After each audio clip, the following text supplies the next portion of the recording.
Vous avez évoqué le mur de verre qui se dresse entre les Français et leurs élus.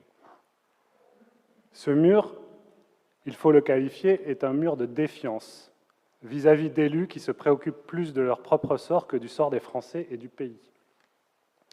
Vous voulez abattre ce mur de verre, vous devez montrer l'exemple. Il me paraîtrait inconcevable que vous restiez maire de Pau et président de la communauté d'agglomération tout en exerçant la tâche lourde qui vous est désormais assignée. Depuis 25 ans, tous vos prédécesseurs ont accepté cette règle tacite, car c'est avant tout un gage de sérieux.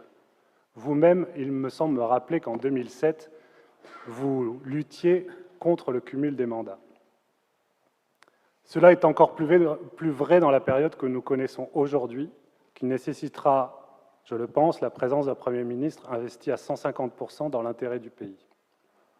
Comment pensez que vous pourriez être un maire pleinement à la tâche, un président d'agglomération pleinement à la tâche, un président du CCAS pleinement à la tâche, un président du conseil de surveillance de l'hôpital pleinement à la tâche, un président de l'office HLM pleinement à la tâche, un président de la SEM-Pau-Pyrénées qui porte un projet majeur pour le renouveau de notre centre-ville pleinement à la tâche?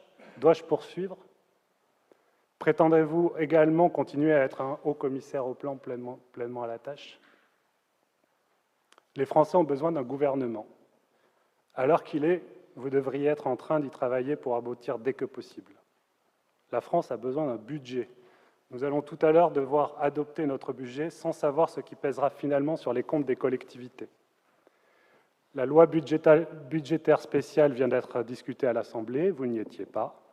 Et surtout, les Mahorais viennent de connaître la pire catastrophe naturelle que l'île de Mayotte ait connue. Ils pleurent leur mort par dizaines, voire par centaines.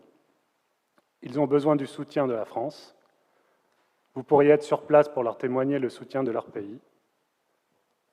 Ne voyez-vous pas le caractère ridicule et surtout désolant de cette situation de vous trouver ici alors que vous avez accepté, je dirais même exigé, si j'ai bien compris le vaudeville qui a conduit à votre nomination, des fonctions qui réclament votre plein investissement et dont l'avenir de notre pays est si dépendant aujourd'hui, dans une urgence absolue.